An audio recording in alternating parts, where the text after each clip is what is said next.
Assalomu alaykum kanalimiz a'zolari. Bugun 23-oktyabr 2025-yil. Mana shu 1,5 sotix joyga ekilgan malinamiz. Rossiyskiy Remontan sort Atlant sorti bu. 2024-yil noyabr oyini boshida 1-2 chislolarda ekilgan.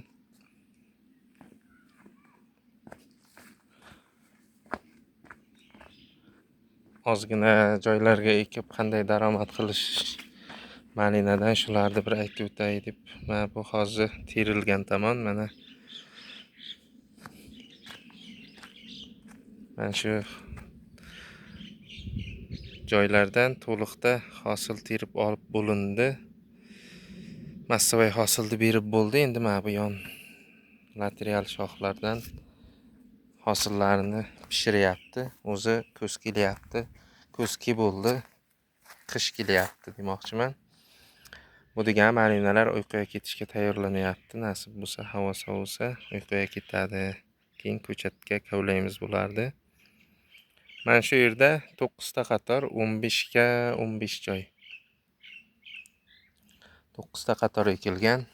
O'rtacha 1,5 sotix joyda egallaganda jami 270 ta ko'chat ekilgan bu yerga. Bu yer mana hosili terib olingan joylar. Pishgani ko'rinmaydi hosili. Hozir terim bo'lyapti.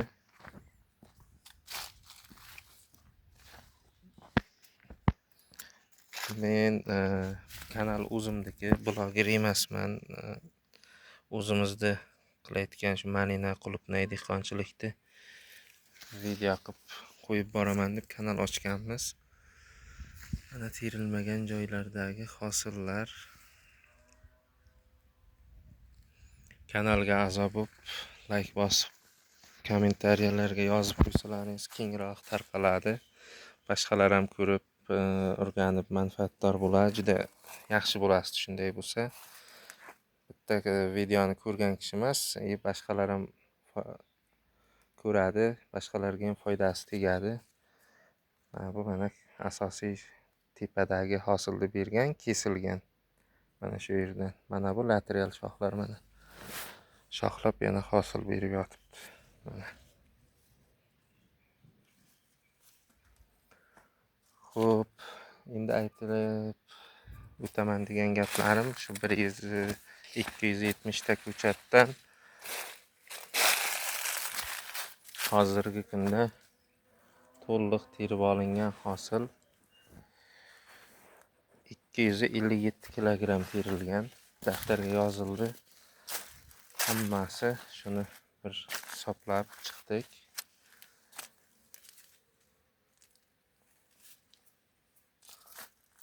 Hisoblab chiqilganda birinchi yil xarajatim qoplaydimi, yo'qmi deb malina biznes qanaqa bo'ladi degan savollarga bular javob. Qilsa bo'ladi, qo'rqmasdan eksa bo'ladi. 270 ta ko'chatdan 256-257 kilogramm hozirgacha terilgan. Malinani opshi summasi sotilgani 10 million 100 qancha edi-da? 10 million 200 atrofida. 10 million 200 ming. Jami bu yerga qilingan xarajat 1,5 sotixga 6 million 750 ming edi, adashmasam, ko'chatga sarflangan 270 ta ko'chatga. Xo'sh, undan keyin 1 million so'm kapilni tomchilatib sug'orish qilingan mana bu yerga. O'shanga 1 million xarajat qilingan. 7 million 750 ming so'm.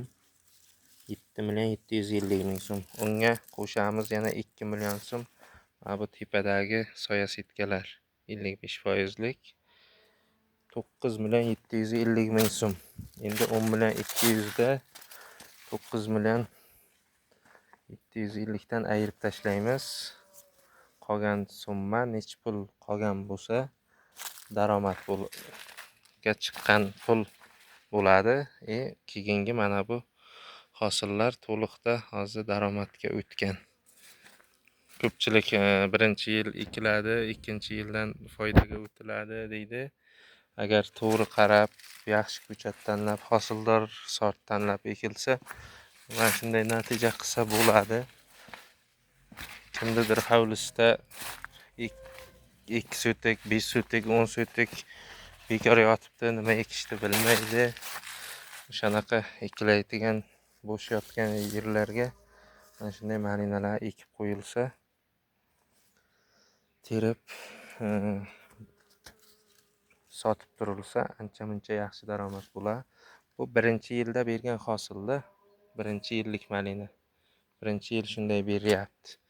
Bu ikkinchi yildan ancha-muncha hosil yanada ko'payadi. Tagidagi ko'chatlar ko'p chiqadi. O'shani hisobiga ikkinchi yil daromad yanada kuchliroq, ko'proq bo'ladi. Mana hozir terim jarayoni ketyapti shu joydan. Mana malinamiz yirikligi o'rtacha 7-8 gram atrofida. Bu suvi chiqib ketmaydi. O'zimizning mesnilardan farqi mana suvi chiqmaydi, titilib ketmaydi. Sifatli 4 kun 5 kungacha o'zini holatini ushlab beradi-da. Shuning uchun sortavoy malina eksa mesnilardan ko'ra ancha-muncha yaxshi bo'ladi. Buni endi ko'paytirib ekaman degan odam ko'chatini sotmasdan eksa, ko'proq qilib o'zidan ko'chat chiqadi birinchi yilda. Agar ko'chatni sotaman desa, ko'chatning narxi hozir endi kelasi yil necha pul bo'ladi bilmadim. Men shu yil 25 ming so'mdan ko'chatini o'zim sotyapman. Ko'chatlarni shu yerda hozir 270 tadan 2000 ta atrofida ko'chat bor. Ana shu 1,5 sotik joyda 2000 ta atrofida ko'chat bor. Bu yerda nimani ko'chat sotilib bo'ldi.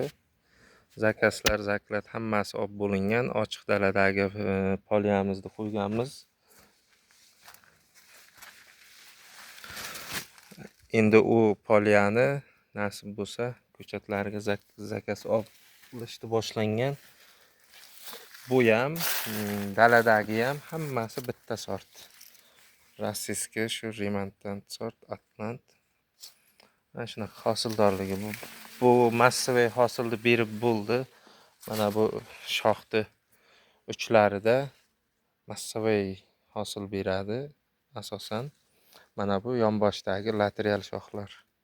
Mana hali ham g'o'ralari bor, pishib kelyapti. Havo issiq bo'lib tursa, bular ham pishib yetilib beradi to'liqda. Umuman olganda hozir bizga ko'chat to'liq daromadda turibdi.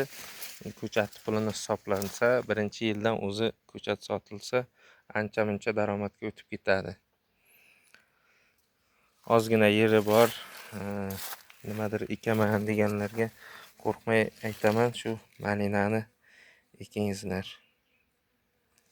Men o'zimizda bo'lgan realni ko'chat sotish uchun yoki boshqa uchun reklama emas, kimgadir foydali bo'lsin, kimdir ko'rib manfaatdor bo'lsin, shuni nima ekishni bilmayotganlar, qilsam qanaqa bo'lar ekan, foyda bo'ladimi, bo'lmaydimi, erta malinani qayga sotaman, qolib ketmaydimi, bozor talabi qanday degan nimalarga men shuni qo'rqmay aytaman. Sababi mana shu idishlarni savdogarlarimiz berib ketadi-da. Idishlarni savdogarlarimiz berib ketadi. O'zlari kelib uydan mana shu tovoqchada endi 2 kilolik bo'lsa, shular 2 kilodan 4 kilo chiqmaydimi yoki katta tovoqcha bo'lmaydimi, farqi yo'q. O'zlari kelib uydan o'zlari olib ketishadi. Mana shu malinalarni biz sinab ko'rganmiz, xolodilnikka muzlatmay turib 4 kun o'zini holatida turadi. 4 kun, 5 kun suvi chiqib ketmaydi. Mana go'shtdor, qalin, kilogramda yaxshi beraydigan. Nimada? Malina. Rossiyskiy sort shu, Remontant, Atlant sorti. Mana o'zi mana shu tanalar hosilni berib bo'lgan. Bularni kesish ham boshlangan, mana kesib tashlangan. Xuddi o'shanaqa hosil bergan shoxlarni mana bunday qilib kesib tashlaymiz tepasini. Keyin yonboshdan o'sib kelgan mana bunday yordamchi shoxlar bo'ladi. Mana pishib yotibdi. Mana shu yordamchi shoxlarda hosil ketaveradi. Mana bu ham kesilgan hozir. Mana bunday hosil pishishni boshlagan. Mana shu ham 3 kun 4 kunda pisha boshlaydi. O'zi rangi o'zgarishni boshlagan. To'xtamasdan pishib kelaveradi, terim bo'laveradi, yana qaytadan pishaveradi, o'shanaqa. Keyin bu sortni yana bir qulayligi, afzalligi bu tutaymirga ishlanmaydigan sort bu. Masalan, sovuq tushdi, qish keldi. Endi buni nima qilamiz? Shunday turadimi degan savolga mana shu yerdan chiqqan joyidan to'liqda hammasi kesib tashlanadi. Ko'chatga kavlansa hay olinadi, kavlanmasa to'liq yer bilan baravar qilib yerdan chiqqan joyidan mana shu yerdan qaychida kesib tashlaymiz. Yerda ildizi qoladi, sovuq urmaydi. Bahorda ko'karib chiqadi. Iyun oyining oxiri bilan to mana shunday qish kelguncha yana hosilni beraveradi. Agar bu hozir qish bo'lmasa, bu malinani hosildan to'xtatib bo'lmaydi. Oziqani beraversa, yana o'sib kelib hosil beraveradi. Mana bu eski shoxlar mana kesib tashlanaveradi. Keyin tagidan kelganiga kuch berib yana hosil beraveradi. Mana shular endi pishadimi yo'qmi bilmayman. Bular pishib uspit qilmaydi, chunki o'zi qish keldi pashti. Yana gullab yotgan shoxlar ko'pda. Ko'p, ancha-muncha gullaydigan shoxlar ko'p. Mana shular mana gul ochib yotibdi. Bular endi uspit qilmaydi. Sababi ko'chatga kavlaymiz ham sovuq kelib, qish kelib qoladi. O'shaning uchun tugadi deganida bu hosil. Yana bir 4-5 marta terganimizdan keyin o'zi hosil ancha pastga tashlaydi. Shu payti ko'chatga kavlaymiz nasib bo'lsa. Yana bitta nima hozir ko'rsataman. Mana bu polonez.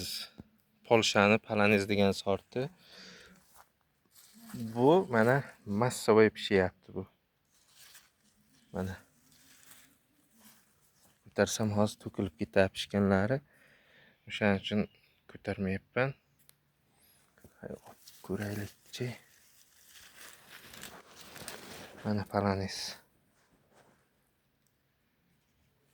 Bunda hozir mana bitta shox mana. Mana bu ikkinchisi. Mana bu mana.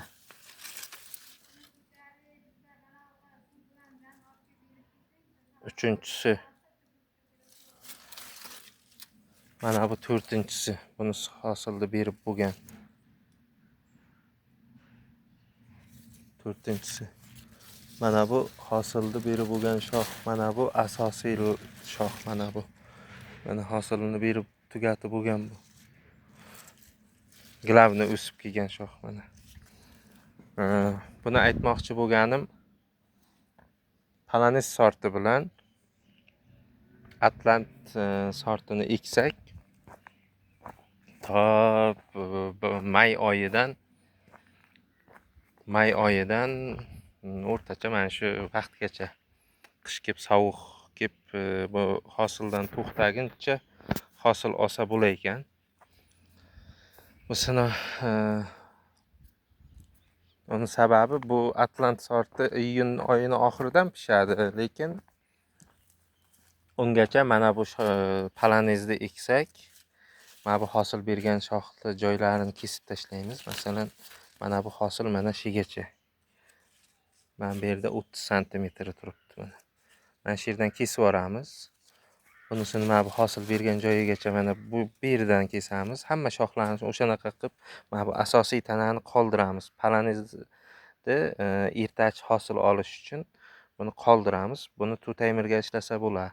Bu Atlant sortini bo'lmaydi, u remontant sort. Bu remontant tutaymir sort bo'lganligi uchun buni o'shanaqa qilsak bo'ladi. Buni qolgan tanasidan hozir may oyi pishishni boshlaydi. Atlant sorti pishib hosil beraman deguncha poloniz ancha-muncha hosil beradi-da. Bu sort o'zi opsiyasida 30% hosilni kuzda kechki hosil qilib beradi. Asosiy 70%ni bahorda tutaymirda beriladi deyilgan. Endi biz hozir dalada 50 sotixda joyda bor. Hovlida mana 1,5 sotixda. Nasib bo'lsa, polonizni bahorda ko'chatlardan ekib ko'paytiramiz polonizni ham. Faqat poloniz. Bu yerda mana Maravilla bor masalan mana. Maravilla mana. Zo'r sort bu ham. Hosildorligi yaxshi. Mana shunisi mana endi pishyapti. Buni ko'p hosili pishib uspet qilmay qoladi. Kechki hosili, lekin buni ham tutaymirga ishlanadi. Mana tanalari tikoni qo'lga botmay nozik tikoni. Mana shu Maravilla mana. O'rtacha 2,5 metr atrofida o'sgan. Simga aylantirib qo'yibman. Bu sortlardan hammasidan sinov tariqasida 5 ta 5 ta ekilgan edi. Maravilla ozgina agrotexnikasi injiqroq sort ekan. Yaxshi, chiroyli hosil olish qiyin ekan bundan. Lekin poloniz yaxshi, agrotexnikani yengilroq qilinsa ham hosil beraverar ekan. Kanalga a'zo bo'lib, like bosib isdan chiqmasin. Hali nasib bo'lsa, bundanda yangi chiroyli videolar qo'yish niyatimiz bor. Biz dehqon o'zimizda tajribalar qo'yib boramiz. Bu realni. Qilsam bo'larmikan, bo'lmaymikan? Reklamalarda YouTube'da aldaydi deb ishonmaydiganlarga mana shu realni bo'laydigan narsa o'zimizda. Qilsa harakat qilsa bo'ladi. Faqat ekish kerak, harakat qilish kerak.